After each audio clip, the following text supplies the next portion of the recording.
30 मे नंतर सोयाबीन बाजारभाव पार करणार 8,000 रुपयांचा टप्पा। तर सोयाबीनच्या आंतरराष्ट्रीय बाजारामध्ये गेल्या 3 महिन्यांपासून 10% वाढ। सध्या सोयाबीनला राज्यातील बाजार समित्यांमध्ये 6,700 ते 7,000 रुपयांच्या दरम्यान सरासरी दर मिळतोय।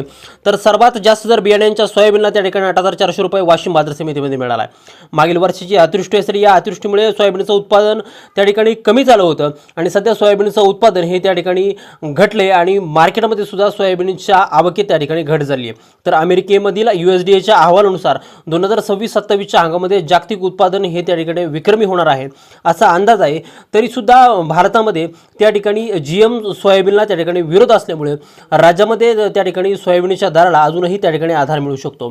राज्यामध्ये अगोदरच आलेलं अल्निनोचं सावट, त्यामध्ये सरासरी पावसामध्ये मोठा त्या ठिकाणी खंड होणार आहे असं हवामान अभ्यासकांनी सांगितलं आहे आणि याचा परिणाम थेट सोयाबीनच्या उत्पादकतेवरती त्या ठिकाणी होऊ शकतो आणि यामुळे सोयाबीनला थेट 8,000 रुपयांचा बाजारभाव हा देखील त्या ठिकाणी मिळू शकतो असं बाजारभाव अभ्यासकांचं म्हणणं आहे। नेमकं या संदर्भात एक महत्त्वाचा अपडेट व्हिडिओच्या माध्यमातून त्या ठिकाणी जाणून घेणार, त्यामुळे व्हिडिओ अगदी शेवटपर्यंत काळजीपूर्वक पाहा। चॅनलवरती जर आपण नवीन असाल चॅनल सबस्क्राईब देखील करा।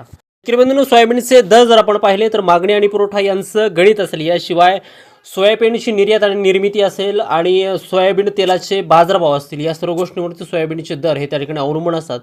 परंतु सध्या सर्व शेतकरी खरीपाच्या पेरणीची त्या ठिकाणी तयारी करत आहे आणि ही तयारी करत असताना त्यांच्या मनामध्ये एकच मोठा प्रश्न आहे, तो म्हणजे यंदा सोयाबीनला बाजारभाव हे टिकतील की नाही। कारण रशिया आणि युक्रेनचं युद्ध झालं होतं, त्यावेळेस आंतरराष्ट्रीय घडामोडीमुळे सोयाबीनचे दर हे थेट 6,700 ते 7,000 रुपयापर्यंत त्या ठिकाणी गेले होते आणि तीच जी परिस्थिती आहे ती आता त्या ठिकाणी आपल्याला दिसत आहे आणि हा जो काय 7,000चा बाजारभाव आहे तो नेमका कधीपर्यंत टिकणार आहे असं शेतकऱ्यांमध्ये त्या ठिकाणी एकंदरीतच चर्चा ही त्या ठिकाणी चाललेली आहे। तर आपण जर का बघितलं तर आंतरराष्ट्रीय बाजारामध्ये सोयाबीनचे दर हे त्या ठिकाणी 8 ते 10% वाढलेले आहेत, पण भारतामध्ये जी काय तेजी आहे ती थेट 30 ते 40%वरती पोहोचली आहे। सध्या जर का आपण बाजारामध्ये बाजारभाव जर का पाहिले तर जालना बाजार समिती असेल, अकोला असेल, हिंगणघाट असेल, मलकापूर असेल, याशिवाय लातूर असेल आणि जालना असेल, यामध्ये त्या ठिकाणी 6,700 ते 7,000 रुपयांच्या दरम्यान सोयाबीनला सरासरी दर मिळतो। तो वाशिमसारख्या बाजार समितीमध्ये बियाण्याच्या सोयाबीनला जवळपास 8,000च्या वरती बाजारभाव मिळतो। सोयाबीनचं जे काय उत्पादन आहे ते गेल्या वर्षी त्या ठिकाणी कमी झालं होतं, याचा जो काय फायदा आहे तो त्या ठिकाणी आता सध्याला होताना दिसत आहे। दुसरीकडे आंतरराष्ट्रीय पातळीवरून एक जी काय बातमी आहे ती आपल्यासाठी अशी आहे की USDAच्या अहवालानुसार 2026 ते 27च्या आगामी हंगामामध्ये जागतिक सोयाबीन उत्पादन थेट विक्रमी पातळीवरती पोहोचण्याचा अंदाज आहे। कारण ब्राझील असेल, अर्जेंटिना असेल आणि अमेरिका असेल, या देशांमध्ये सोयाबीनच्या क्षेत्रात आणि उत्पादनात मोठी वाढ होणार आहे। एकट्या ब्राझीलमध्ये देखील उत्पादनाचा प्रचंड मोठ्या प्रमाणामध्ये त्या ठिकाणी अंदाज आहे। आता भारतामध्ये इथंच सगळ्यात मोठं त्या ठिकाणी ट्विस्ट आहे। आता जागतिक बाजारात जरी सोयाबीनचा महापुरेर असला तरी भारतात त्या ठिकाणी वेगळी परिस्थिती असणार आहे। कारण की पहिली गोष्ट म्हणजे जागतिक बाजारात मिळणारं जे काही सोयाबीन आहे, ज्याला की आपण जेनेटिकली मॉडिफाईड सोयाबीन असं म्हणतो, ज्याच्यामध्ये जनुकीय बदल त्या ठिकाणी केलेला असतो, हे जे काही सोयाबीन आहे ते भारत अजिबात त्या ठिकाणी त्याची आयातसुद्धा करत नाही आणि त्याचं उत्पादनसुद्धा घेत नाही। भारत पूर्णपणे त्या ठिकाणी नॉन-GM सोयाबीन त्या ठिकाणी भारतामध्ये पिकवलं जातं। आता जोपर्यंत भारत सरकार GM सोयाबीनच्या आयातीला परवानगी देत नाही तोपर्यंत जागतिक बाजारातील साठ्याचा आपल्या देशांतर्गत बाजारावरती थेट नकारात्मक परिणाम त्या ठिकाणी होणार नाही। कारण की यंदा देशामध्ये सोयाबीनचा जो का मागचा शिल्लक साठा आहे, ज्याला की आपण कॅरी फॉरवर्ड स्टॉक असं म्हणतो, तो अत्यंत कमी आहे, त्यामुळे सगळी भिस्त आता ज्या नवीन सोयाबीन जे काय तयार होणार आहे त्याच्यावरती त्या ठिकाणी असणार आहे।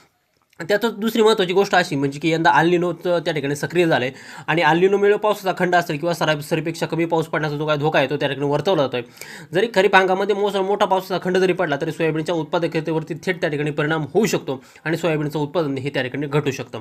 आता बाजारातील जाणकार आणि अभ्यासकांच्या मते देशांतर्गत बाजारामध्ये सोयाबीनची असलेली मजबूत मागणी, सोयाबीनला वाढती निर्यात आणि कमी जो काय साठा आहे सोयाबीनचा, त्यामध्ये आगामी हंगामामध्ये देखील सोयाबीनचे बाजारभाव हमीभावाच्या पुढेच राहण्याची त्या ठिकाणी दाट शक्यता आहे।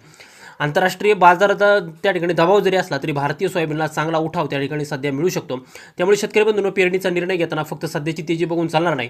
तुमच्या जमिनीचा प्रकार असेल, पाण्याची उपलब्धता असेल आणि पावसाचा अंदाज घेऊन सोयाबीनच्या क्षेत्राचा निर्णय हा तुम्ही त्या ठिकाणी घेतला पाहिजे। जास्त कालावधीच्या पिकांपेक्षा हवामानाचा अंदाज घेऊन नियोजन करणं त्या ठिकाणी फायदेशीर ठरेल आणि त्या ठिकाणी तुमच्याकडे जर का सोयाबीन शिल्लक असेल तर रोजचे बाजारभाव पाहून तुम्ही बाजारभावांचा अंदाज घेऊन सोयाबीन बाजारामध्ये मार्केटमध्ये त्या ठिकाणी विक्रीसाठी आणलं पाहिजे। आणि सोयाबीनचे जे काय बाजारभाव आहे ते जवळपास 8,000 रुपयांचा टप्पा पार करतील का, याविषयी तुम्हाला काय वाटतं? यंदा सोयाबीनला काय बाजारभाव मिळू शकतो? खाली कमेंट करून त्या ठिकाणी नक्की सांगा। आणि तुम्ही जर नवीन आपल्या व्हिडिओवरती जर असाल तर आपला चॅनल त्या ठिकाणी सबस्क्राईब करा आणि हा व्हिडिओ जास्तीत जास्त शेतकऱ्यांपर्यंत शेअर करायला अजिबात विसरू नका।